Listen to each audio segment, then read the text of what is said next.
अपने सत्र को आगे बढ़ाते हुए शुरुआत करेंगे और ये बड़ा खास और महत्वपूर्ण सत्र इसलिए भी है क्योंकि आने वाले समय में झारखंड में चुनाव होने जा रहे हैं और हमारे दोनों जो पैनलिस्ट हैं, हमारे दोनों जो राजनीतिक दल के प्रतिनिधि हैं वो झारखंड से ही आते हैं। महुआ माझी जी को आप जानते ही हैं, संसद में जाना पहचाना चेहरा है राज्यसभा का, और मनीष जी बड़ा संघर्ष करते हुए भारतीय जनता पार्टी के झारखंड का एक चेहरा है और वहाँ के आंदोलनों में उन्होंने अपनी काफ़ी उपस्थिति दर्ज की है। इसलिए केंद्रीय नेतृत्व ने इस बार उनको चुना और वो अपनी उपस्थिति दर्ज कर संसद में पहुँच चुके हैं। सबसे पहला सवाल मैं पूछूंगा महुआ जी से। महुआ जी, झारखंड में चुनाव होने जा रहे हैं और चुनाव के दौरान राज्य के मुखिया के तौर पर, क्योंकि आपके मुखिया सोरेन साहब हैं, हेमंत सोरेन साहब हैं, उनके ऊपर एक बड़ा आरोप लगा, भ्रष्टाचार का आरोप लगा। उन्होंने अपना पद छोड़ना पड़ा और पद छोड़ के वो जेल भी गए, वापस भी लौटे, वापस आकर फिर मुख्यमंत्री बने और एक नई उपस्थिति दर्ज कर रहे हैं। लेकिन इन सब के बीच जो बीजेपी है वो हमलावर है। वो हमलावर इस बात को लेकर है, खासकर जो तमाम विपक्षी पार्टियां हैं, भ्रष्टाचार को लेकर, कि ये वो भ्रष्टाचार के चेहरे हैं और जनता को ये महसूस कराने की कोशिश की जा रही है कि आप इन्हें कैसे वोट देंगे। तो सबसे पहला सवाल यही है कि झारखंड में के चुनाव में एक बड़ा मुद्दा बनने जा रहा है भ्रष्टाचार का, आप कैसे काट करेंगे उसकी? सबसे पहले आप सबको नमस्कार, जोहार, और मुझे आमंत्रित करने के लिए धन्यवाद। भ्रष्टाचार की बात आप कर रहे हैं तो सबसे पहले मैं ये कहूँगी कि ईडी ने हमारे माननीय मुख्यमंत्री, जो कि एक आदिवासी लीडर हैं और जनता द्वारा चुने हुए बहुत लोकप्रिय लीडर हैं, उनको 5 महीने तक ईडी ने अरेस्ट करके जेल में रखा और फाइनली हमारे हाई कोर्ट ने, झारखंड हाई कोर्ट ने ये कह के उनको बेल दिया कि ईडी ने 5 महीने के अंदर एक भी सबूत उनके खिलाफ उपलब्ध नहीं कराया। इसका मतलब एक निर्दोष मुख्यमंत्री को बिना किसी वजह से, बिना किसी सबूत के, सिर्फ ये कह के कि आप भ्रष्टाचारी हो, आपने ज़मीन पे कब्जा किया है, जबकि वो जो ज़मीन है उसकी प्रकृति भुईहरी है। ट्राइबल लैंग्वेज में भुईहरी उस ज़मीन को कहते हैं। जैसे सब आप कहें कि लाल किले पर अमुक ने कब्जा कर लिया, बिल्कुल वैसा ही था वो, क्योंकि उस ज़मीन को ना तो कोई खरीद सकता है ना बेच सकता है। और उस ज़मीन के करप्शन के मामले में उनको 5 महीने तक निर्दोष मुख्यमंत्री को जेल में रखा गया। ये एक मुद्दा हुआ। दूसरी बात, पिछले दिनों जो एक माइंस को लेकर उन पर आरोप लगाया गया था, आपको पता होना चाहिए कि बहुत छोटा सा माइंस है और वो भी क्रशर, जैसे जो घर बनाने के लिए गिट्टी का इस्तेमाल होता है उसका माइंस था, जिसमें एक दिन भी उन्होंने उसमें कोई मशीन तक नहीं चलाई और वो बहुत पहले कभी उसको लिया गया था। एक रिक्शा वाला भी चाहे तो भ्रष्टाचारी है और पॉलिटिकल सिस्टम के लोग दोनों के बीच में कोई तारतम्य नहीं है।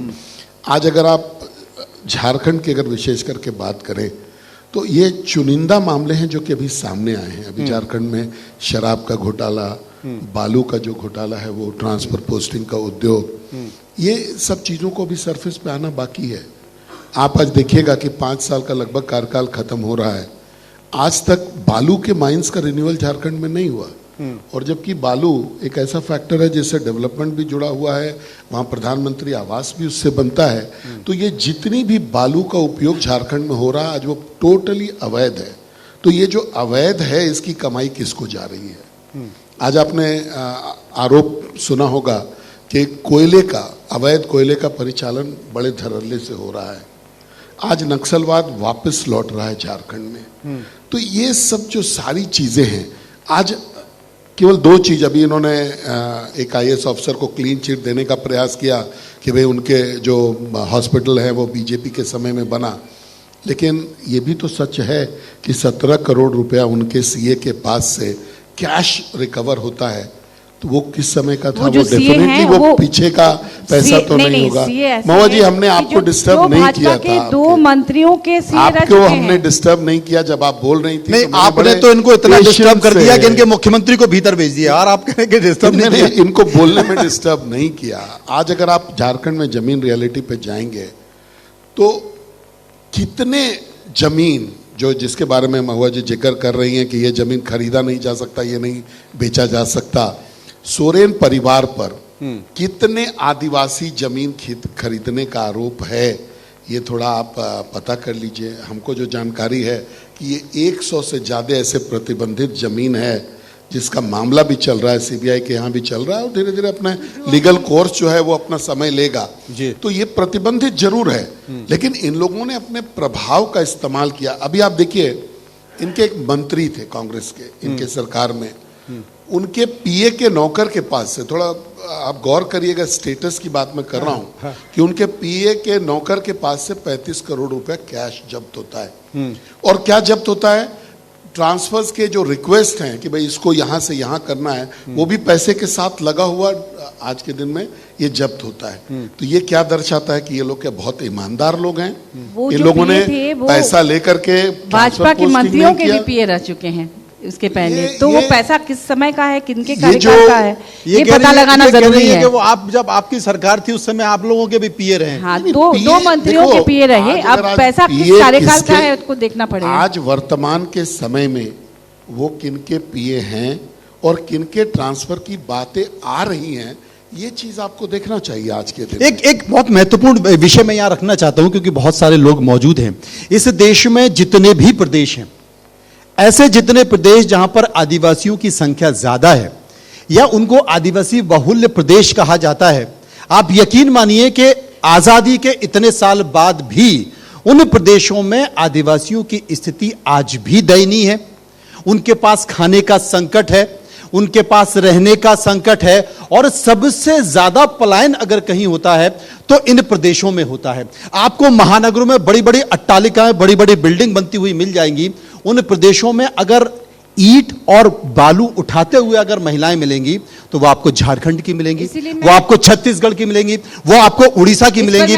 और माफ कीजिएगा, उसी समाज से आए हुए लोग मुख्यमंत्री तो बन जाते हैं, लेकिन उन लोगों की दशा नहीं सुधरती। या लेकिन और उन प्रदेशों में जल जंगल जमीन पर बड़े बड़े उद्योगपति, मैं आपको बता रही हूं कि सबसे ज्यादा मिनरल्स अगर देश में कहीं निकलता है तो इन प्रदेशों से निकलता है, और वहां से वो दूसरी जगह चला जाता है। लोग अमीर बन जाते हैं, अरबपति बन जाते हैं, लेकिन आदिवासी वहीं की वहीं होता है। महुआ जी इसका जिम्मेदार बिल्कुल। आप मैं ये कहना चाहूंगी कि हमारे माननीय मुख्यमंत्री हेमंत सोरेन जी ने जैसे ही उन्होंने सत्ता संभाली, उन्होंने पहला काम ये किया कि ऐसी ऐसी योजनाएं धरातल पर आई, सरकार आपके द्वार कार्यक्रम, जिसमें कि आदिवासी गांवों में, दुर्गम जंगली इलाकों में भी सरकार के जो अधिकारी हैं वहां जाकर कैंप लगा रहे हैं, वहां पर वो तमाम योजनाओं की जानकारी दे रहे हैं, उनसे एप्लीकेशन ले रहे हैं, भर रहे हैं। योजनाओं की बाढ़ आ गई है, और उनका कहना है कि जब हमारा राज्य सबसे समृद्ध राज्य है, जहां हम तरह तरह के खनिज पदार्थ पूरे देश को सप्लाई करते हैं,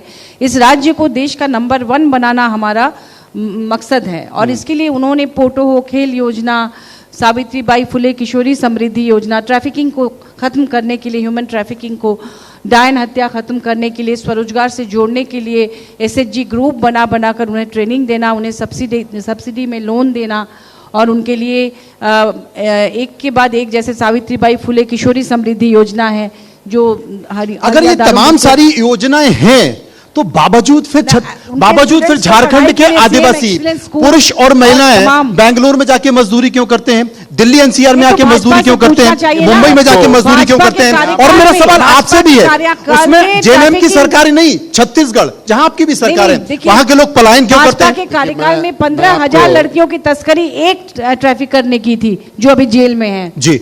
और इस तरह से लगातार उनके कार्यकाल में वहाँ महिलाओं की तस्करी बहुत ज्यादा बढ़ गई थी। अब सीएम हमारे हेमंत सोरेन जी आकर उस पर अंकुश लगाए हैं। अब ट्रैफिकिंग की घटनाएं आप देखेंगे बहुत कम सुनने को मिल रही है। आपको मैं बहुत अहम विषय पर आपका ध्यान आकृष्ट करना चाहता हूँ।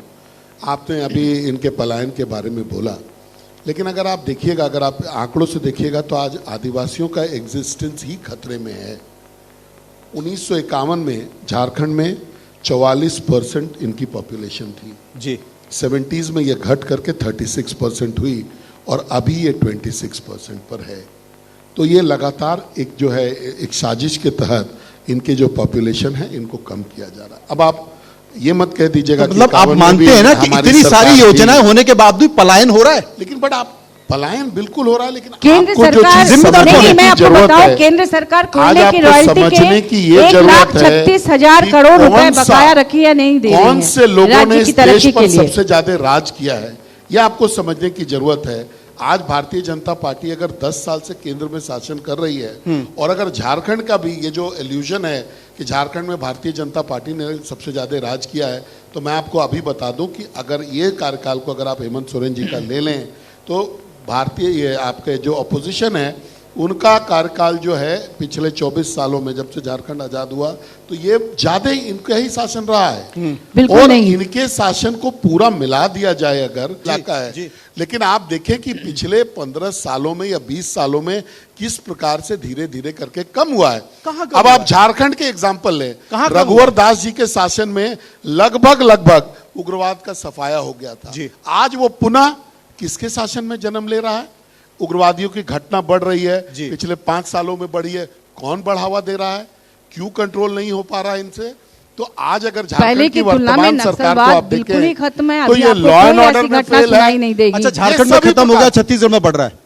बढ़ रहा है अच्छा, छत्तीसगढ़ इनकी में, सरकार है और वहां खत्म हो गया और जहां पर बीजेपी की सरकार है वहां बहुत बढ़ रहा सारे है। इलाकों में तो बिल्कुल खत्म हो गया है। एक आध इलाके में जो जिसका कॉरिडोर बना हुआ है आंध्र प्रदेश से लेके उड़ीसा से लेके इधर अभी मैं हमारा परसों स्टेट की और बात नेपाल करता तक, हूं। वहां पर कुछ परसों लोग हैं हमारे जो उधर से इधर आना जाना कॉन्स्टिट्यूएंसी करते रहते में, हैं। परसों की बात कर रहा हूं, परसों रात में हमारी कॉन्स्टिट्यूएंसी में all of a sudden 2 truck को जला दिया जाता है और एक जो है कोयला माइनिंग का जो इक्विपमेंट है उसको जला दिया जाता है। इंटरनली जो ये उग्रवाद घटना है, भी हो रही ये है। लेकिन सेंट्रल आज का आप प्रॉब्लम धनबाद है। जाएं, अगर आप धनबाद की बात कर रहे हैं तो लोग अपना जो दुकान के सामने से जो बोर्ड है वो बोर्ड पे अपना नाम और नंबर तक मिटाने का प्रयास कर रहे हैं, क्योंकि उस नंबर को पढ़ करके 5 लाख रैंसम का कॉल जो है उस प्रकार से आ देखिए, बोर्ड साइन बोर्ड से नाम हटाने का काम तो भाजपा का यूपी में किया जा रहा है, जिसमें साइन बोर्ड लगा के बोलना पड़ रहा है कि वो दुकान में किस जाति और छोटा सा प्रश्न मेरा, अंतिम प्रश्न मेरा ये है कि देश के प्रधानमंत्री नरेंद्र मोदी से तो मुलाकात करने चले जाते हैं और जहां राज्य के विकास की योजना है, जहां से फंड मिलना है, नीति आयोग की बैठक में हेमंत सोरेन साहब नहीं जाते, कारण क्या है? देखिए, अगर वो चले जाएंगे तो ये रोना कैसे रोएंगे? महुआ जी यहाँ कैसे रो पाएंगे कि भाई हमारा पैसा नहीं दे रहे हैं? नीति आयोग की बैठक में पहले भी हमारे माननीय मुख्यमंत्री जी शामिल हो चुके हैं। अगर मैं आपको बताऊं कि माननीय मुख्यमंत्री जी नीति आयोग की बैठक में ये पहली बार नहीं था, वो बैठक तो पहले भी हुई है और उन्होंने हर बार वहां मांग की है 1,36,000 करोड़ रुपए वापस करने के लिए कोयले की रॉयल्टी के, उनको नहीं दिया गया। तो वही बात बार बार रिपीट करने से अच्छा है कि इंडिया गठबंधन ने निर्णय लिया कि हम लोग नहीं जाएंगे, क्योंकि बार बार भेदभाव हो रहा है। चाहे आप नीति आयोग, चलिए, लंबे समय से विपक्ष भेदभाव का आरोप लगा रहा है। ही नहीं है, बिल्कुल आपको केवल राजनीति विपक्ष लंबे समय से भेदभाव का आरोप लगा रहा है और आने वाले समय में झारखंड में चुनाव में फिर से जंगल जमीन की बात होगी, आदिवासियों की हित की बात होगी, लेकिन आरोप ऐसे लगते रहेंगे। और बहुत बहुत शुक्रिया करूंगा मैं महुआ जी का, शुक्रिया करूंगा मनीष जी का। For more such videos, subscribe to the NewsX YouTube channel, hit the bell icon.